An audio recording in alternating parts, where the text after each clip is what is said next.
শুভ সকাল বন্ধুরা, তোমরা সবাই কেমন আছো? আশা করছি খুব ভালো আছো। আমিও খুব ভালো আছি। নতুন আরেকটি ব্লগে স্বপ্ন আমার চ্যানেলে তোমাদের সবাইকে শুভেচ্ছা ও ভালোবাসা জানিয়ে আজকের এই ভিডিওটি শুরু করছি। রান্নাঘরে এসে দুধটা গরম করে নিয়ে আমি আর বোন দুজনেই দুধ বিস্কুট খেয়ে নিলাম।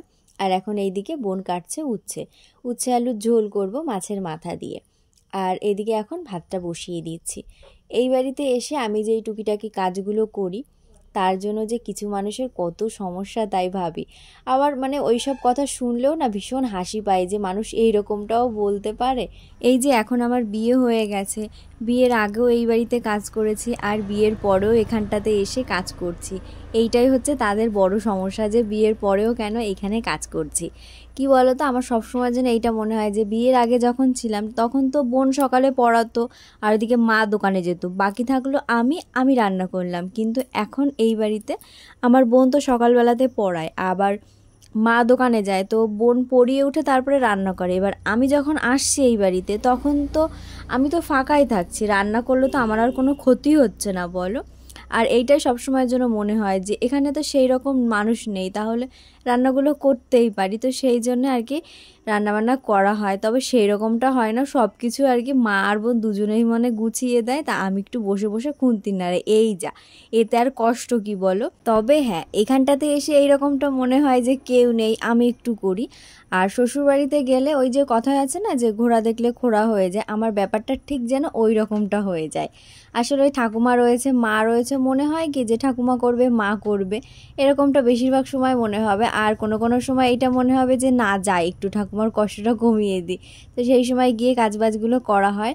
আর এইটা না একবার ছোটোবেলাতে, ছোট বলতে একদম খুব ছোট না, তখন বাড়ির কাজবাজগুলো করতাম। তো সেই সময় আমাদের পাড়াতে একটা বোনকে দেখতাম কি যে ও কোনো কাজই করতো না, ওই একটু পুজো দেওয়া, সন্ধে দেওয়া, ঘর ঝাড় দেওয়া সকালবেলাতে আর বিকেলবেলাতে ঘর ঝাড় দেওয়া, এইসবই করতো। আর কখনো কখনো জামা কাপড় তুলতো। তো ওকে দেখে না সব সময়ের জন্য আমার বোনকে বলতাম যে ও তো কাজ করে না, তাহলে আমরা কেন কাজ করব। তখন আমার বোন বোঝাতো যে ওর তো মা রয়েছে, জেঠিমা রয়েছে, ঠাকুমা রয়েছে, তোর কি সেই সব আছে? তোর তো শুধু মা রয়েছে আর আমরা দুজন, তাহলে আমাদের তো কাজ করতেই হবে বল। সেইখান থেকে না ওই জিনিসটা মনে কখনো রাখিনি যে অন্যজন রয়েছে তো সে করে নেবে। কিন্তু এখন না এই বিয়ের পরে শ্বশুরবাড়ি থেকে ওই জিনিসটা হয়ে গেছে, আরো বেশি হয়েছে আমার ননদদের জন্য। ওদের যখন ধরো পড়ানো থাকে না, ওরা বাড়িতে থাকে, হয় পড়তে পড়তে হয়তো ফোন ঘাঁটছে, আবার খুব সকাল সকাল ঘুম থেকে উঠলে পড়তে পড়তে কেন ঘুমিয়েই পড়ছে। আর তাছাড়া ওরা অতটা যায় না, ঠাকুমা যদি ডাকে সকালবেলাতে তাহলেই যায়, না হলে আবার যায় না। ওদের দেখা দেখে আমার আবার অভ্যেস খারাপ হয়ে গেছে। আর ওই যে বললাম যে ঘোড়া দেখলে খোড়া হয়ে যায়। আমাদের এই কাঠগুলো রাখা হয়েছিল গত বছর, আর গত বছরের থেকে এই পর্যন্ত এতটাই কাঠ রয়েছে, তবে এর মধ্যে থেকে না অনেক কাঠে ঘুনে ধরে গেছে। তো সেইগুলো সব কিছুই মা বাইরে বের করেছে, আর তার মধ্যে থেকে যেই কাঠগুলোতে ঘুনে ধরেনি আর কি, আর ধরবে না, তো সেই কাঠগুলো আগে মা ঘরে নিয়ে রেখেছে। অনেকগুলোই তো মা ঘরে নিয়ে রেখেছে, আর তারপরে আমি এসেছি, বোন ওইদিকে বিড়ি বাজছে, তো ভাবলাম যে আমি তাহলে মায়ের হাতে হাতে একটু কাজ করে দিই। তো যেগুলোতে আর কি ঘুনে ধরবে না সেই কাঠগুলো মাকে আর কি গুছিয়ে দিচ্ছি, আর মা নিয়ে নিয়ে ঘরে রাখছে। এখনও ঘরে অনেক কাঠগুলোই রাখা হবে, আর আমাদের তো পাটকাঠি রয়েছে, ওই জন্য আর কি না কাঠটা বেশি আর কি পোড়ানো হয় না। তবে বেশিরভাগ আর কি চেষ্টা করা হয় যে কাঠ দিয়ে রান্না, কিন্তু মা আবার রান্না করলে পাটকাঠি দিয়ে বেশি রান্না করে। আসলে কি বলতো, আমাদের না গত বছরে অনেক পাট করা হয়েছিল, তো সেই জন্য অনেক পাটকাঠিও হয়ে গেছে। তো গত বছরের পাটকাঠির থেকে একটা গাদা পুরো ধরা রয়েছে এই পর্যন্ত, সেইটার থেকে এখনো পর্যন্ত জ্বালানোই হয়নি। আর আরেকটা গাদা রয়েছে, সেখান থেকে আর কি এখনো পর্যন্ত জ্বালানো হচ্ছে। আর এত পাটকাঠি রয়েছে, পুরনো হয়ে গেলে না পাটকাঠিগুলো সেরকম ভালো হয় না। ওই জন্য বাবাকে আগের বার বলে রেখেছিলাম যাতে এই বছরটা পাট নাই করে, কারণ ওই পাটকাঠিগুলো তো আমাদেরই জ্বালাতে হবে বলো, পুরনো হয়ে গেলে কেমন একটা যেন হয়ে যায়। তো সেই জন্যই বলে রেখেছিলাম, তবে এই বছরটাও করেছে। আর এই কাঠগুলো কিছুদিন আগেই রাখা হয়েছে, তো সেই সবগুলো চিরাই করে এখানটায় রেখেছে, এখন শুকিয়ে গেছে, ঘরে নিতে হবে, কিন্তু অনেক দিন থেকেই নেওয়া হচ্ছে না। তো আজকে মা বললো যে এগুলো ঘরে নেবে, তাই জন্য আর কি আজকে এইগুলো নেওয়া হচ্ছে। আগে যে ঘরের মধ্যে কাঠগুলো ছিল সেগুলো তো বাইরে বের করে আবার ভালোগুলো ঘরে রাখা হয়েছে, আর এই সামনে যেগুলো ছিল সেগুলো মা আর আমি দুজনে মিলে ঘরে নিয়েছি। মা অবশ্য বেশিই নিয়েছে, আমি একটু কম কম নিয়েছি, একটু কাজ করছি আবার একটু বসছি, ওরকমটা করছিলাম। আমার বোন তো বিড়ি বাজছিল, তো ওর বিড়ি বাঁধা হয়ে গেছে, তারপরে এখানে এসে কাজ করছে। ওই কাঠগুলো নামিয়ে আর কি দিচ্ছিল আমাকে আর মাকে, তো আমি আর মা দুজনেই ঘরে নিচ্ছিলাম। মা অল্প কটা নিয়েছে। তারপরে মাকে বললাম কি যে আমি সব কাঠগুলো তোমাকে এনে দিচ্ছি, তুমি সাজিয়ে সাজিয়ে রাখো। তাই জন্য আর কি মা সাজিয়ে রাখছে আর আমি এখান থেকে ঘরে নিয়ে যাচ্ছিলাম। আর এই যে দুপুরবেলাতে আজকে আমার বড় মামি আর বুনু এসছে। শ্বশুরবাড়িতে যখন ছিলাম তখন ভেবেছিলাম যে আম মাখা খাবো, কিন্তু সে না আর হয়েই ওঠেনি।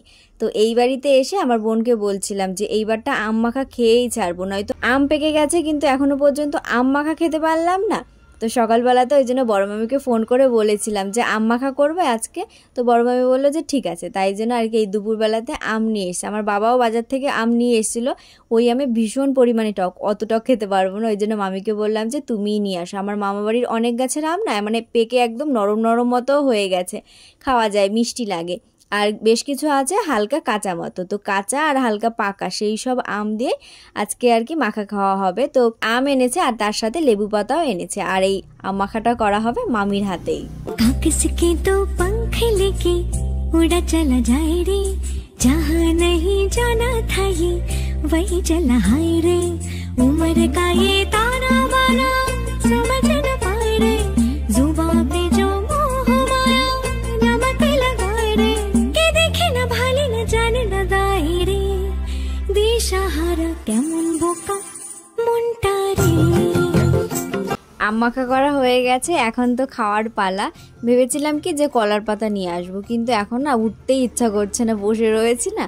তো এইদিকে এখন বাটি নিয়ে এসে মামিকে বললাম কি যে আমরা তাহলে সবাই বাটিতেই খাই। তো সেই জন্য আর কি বাটিতে বাটিতে দিয়েছে। প্রথমে দিলাম এই ঠাকুমাকে। ঠাকুমা রাস্তা থেকে যাচ্ছিল, ঠাকুমাকে ডেকে বললাম কি যে ও ঠাকুমা আসো আম মাখা খেয়ে যাও। তখন আর কি মাখা হয়নি, তো আম মাখা দিয়েছি। খেয়ে তারপরে বলছে কি যে এরকম রোজ দিন মাখা করবি, তাহলে আর দুপুরবেলায় ভাত লাগবে না। এখন তো ভাত খাওয়ার সময় হয়েই গেছে, কিন্তু এখন আমরা খাচ্ছি আম মাখা। ওইদিকে বোন আর মা দুজনে এখনও কাজ করছে, ছোট ছোট যে কাঠগুলো রয়েছে সেগুলো আর কি গুছিয়ে তারপরে আসবে। তো এদিকে আমি আর মামি দুজনেও আর কি খাওয়া শুরু করে দিয়েছি।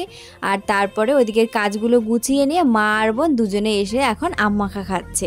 আর আম মাখা খাওয়া হয়ে গেছে তো অনেকক্ষণ হয়েছে, কিন্তু এখন 4টে মতো বেজে গেছে। আমার মা তো স্নান করে দোকানেও চলে গেছে। আর আমি এইমাত্র স্নান করে এসে এইখানটায় বসলাম। বোন এখন পড়াচ্ছে, এখন আর কি খাওয়া দাওয়া করবো না, বোনের পড়ানো হবে তারপরে গিয়েই খাওয়া দাওয়া করব। তো সেই জন্য আর কি বসে রয়েছে। আর বোন যাদেরকে পড়ায় ওদেরকে আর কি দিয়ে যায়, কিন্তু যখন আবার বাড়িতে দিয়ে আসতে হয় পড়ানোর পরে, তো বোনই গিয়ে দিয়ে আসে। তো বোন দিয়ে এসছে। আর তারপরে যে এখন দুজনেই খেতে বসেছি। যা গরম পড়েছে ওই জন্য আর কি বাইরেই বসেছি। খাওয়া দাওয়ার পরের কাজটা হচ্ছে বাসনগুলো ধুয়ে তারপরে জামা কাপড়গুলো ঘরে নেওয়া। আর তারপরে আমরা যাব হলো বাজারে। বোন সকালবেলায় বলে রেখেছিল যে পড়িয়ে উঠে তারপরে বাজারে যাবে, ওই জন্য আর কি তাড়াতাড়ি খাওয়া দাওয়া করে ঘুমায়ও নি।